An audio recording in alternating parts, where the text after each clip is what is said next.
So I also cannot do a Scottish accent. So I've decided to do an English accent to give you the feel of another place.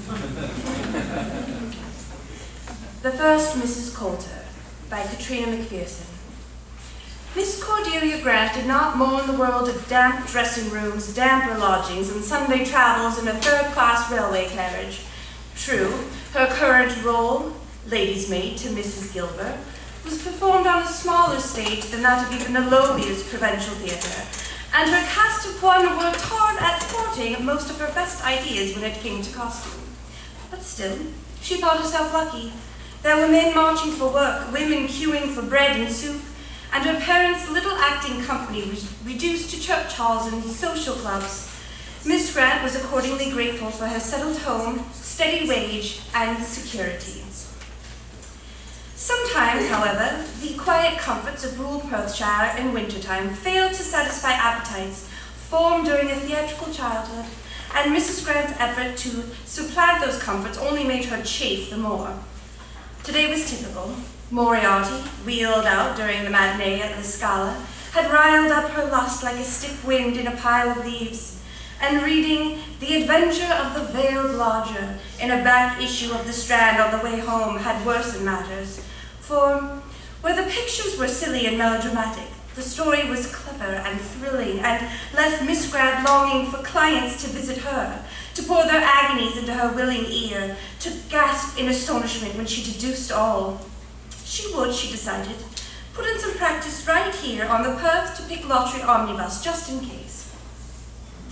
Well, there was precious little to see out of the window now that the town was behind them, so she scrutinized her fellow passengers and, being a lady's maid, it was their clothes that drew her eye.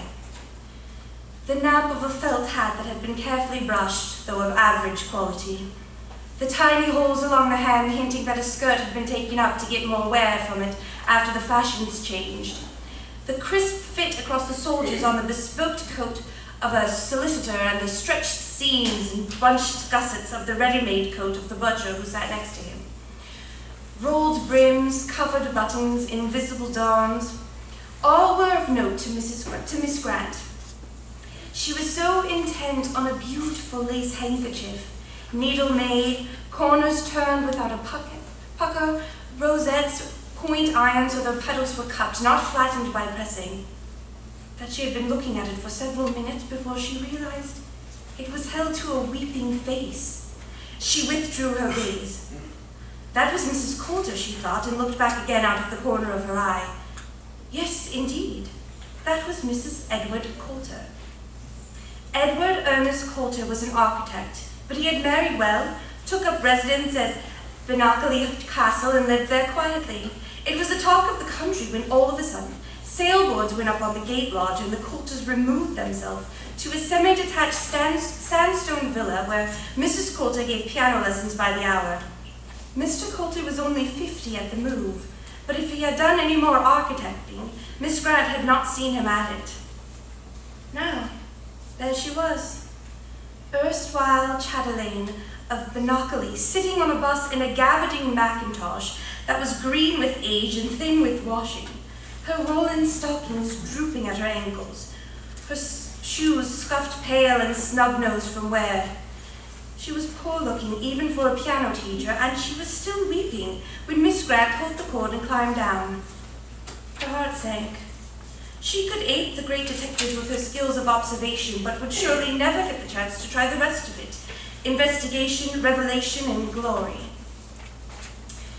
Young Lorna was at Gilverton for tea, installed in the kitchen, sighing fit to blow out the fire and complaining. Miss Grant tutted. Lorna was a head housemaid at the age of 20, in a household with no butler, no housekeeper, no children, and not even a mistress yet. In other words, Benockley Hall. It's as dull as a church, she was saying. There's nothing to do.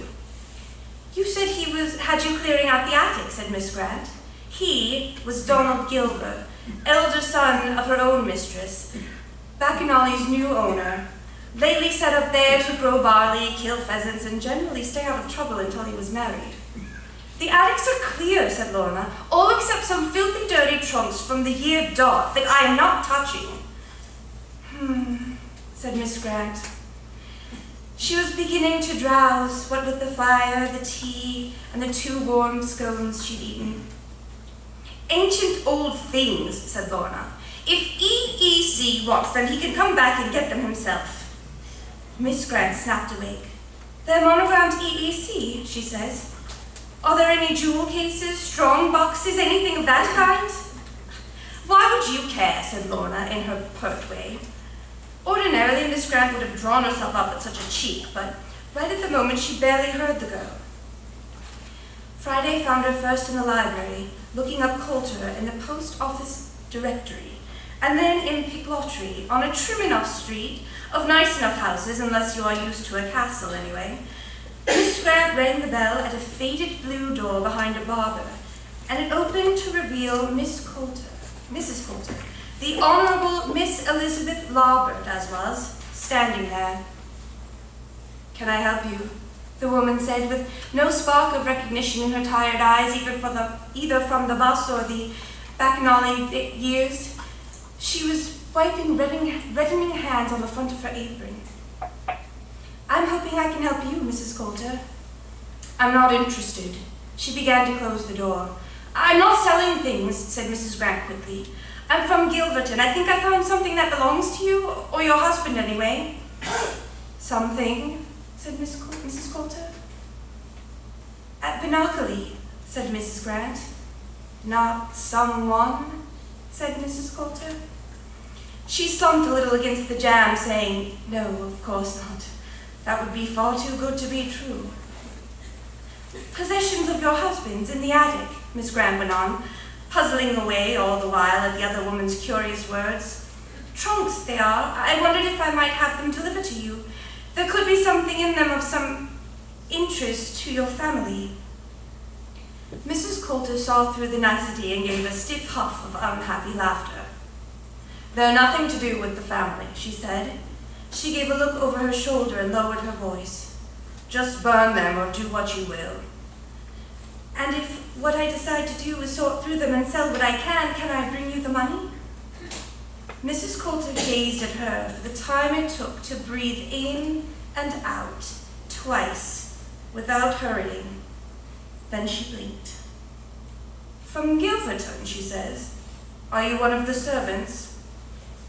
There was a little tremor in her voice as the ghost of her old self looked at her current self and wondered whether to laugh or cry.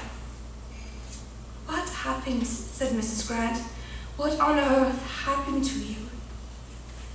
Mrs. Coulter's shoulders dropped so completely that the straps of her apron might have slipped off of them. You can't come in, she said. Again she lowered her voice. My husband is resting and my children will be back from school soon. But there's a tea counter at the back of the baker's. Oh, let me buy you a cup, said Mrs. Grant.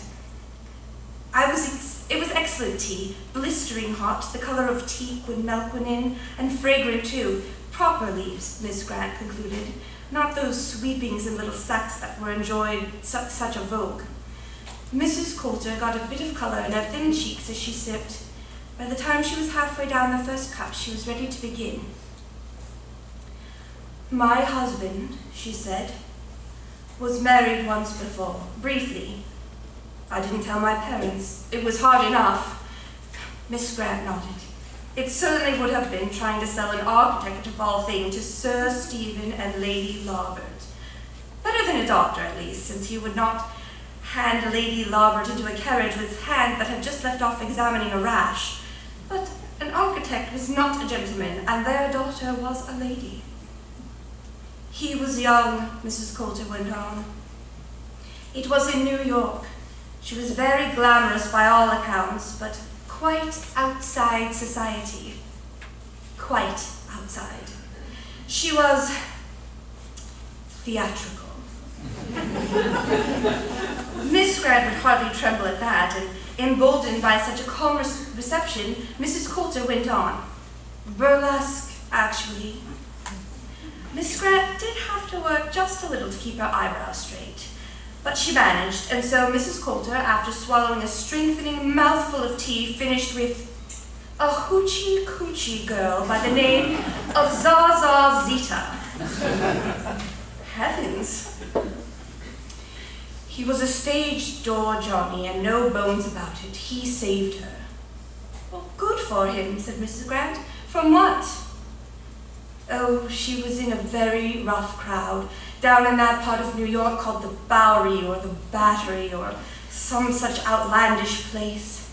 She was mixed up with a jewel thief, and if Edward, my husband had not swept her away, she might have ended up in some rather hot water. I sometimes think, uncharitably perhaps, that she used him. I wouldn't wonder. His family cut him off. Well, I wouldn't wonder at that either, said Miss Grant, trying to imagine a hoochie-coochie dancing daughter-in-law being introduced to whatever blameless merchant or banker had been Mr. Coulter's father. Am I right in thinking that the marriage was not a success? She left him? The marriage wasn't even a marriage, said Mrs. Coulter. Yes, she left him. As soon as he'd gotten her out of New York, out of America, she abandoned him. And divorced him? Said Miss Grant. For surely not even Sir Stephen and Lady Lawbert would care about an indiscretion that left a man a widower.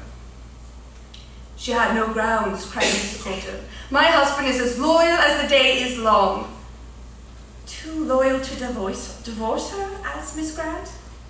He could have, Miss Coulter said. He had photographs of her in her costumes. He had the costumes themselves. Any judge in the land could see a woman like that would never be faithful. They can be sticklers for hard evidence, said Miss Grant. And besides, he didn't need to, Mrs. Coulter said. She died? The woman had a strange look on her face, Mrs. Grant thought to herself. She dabbed her lips and folded her little napkin before she spoke again. She may have died for all we know, but what I meant was that he had no need to divorce her. He applied for annulment. Miss Grant waited a moment or two, but Mrs. Coulter said nothing, so she prompted her. On the grounds that... Yes, Mrs. Coulter did not blush and did not hang her head. On the contrary, she put her chin in the air and stared down her nose at Miss Grant, daring her to speak. Miss Grant was always one for a dare. And the same judge who'd never believed she was faithful refused to believe she was chaste, she said. Dear me. We had both been so sure it was a technicality, Mrs. Coulter said. We had already told my parents we were engaged. We couldn't find the words to describe our difficulty, so we went ahead with the wedding. Dear me, said Miss Grant again. Then, as all of the ramifications arrived in her brain together, she said in quick succession, the children, before she managed to press her lips closed again. We are married in the eyes of God and in our own two hearts, Mrs. Coulter said. Well, good then, said Mrs. Grant, thinking that two hearts in the eyes of God were all very well, but did not explain weeping on the omnibus or living behind a box.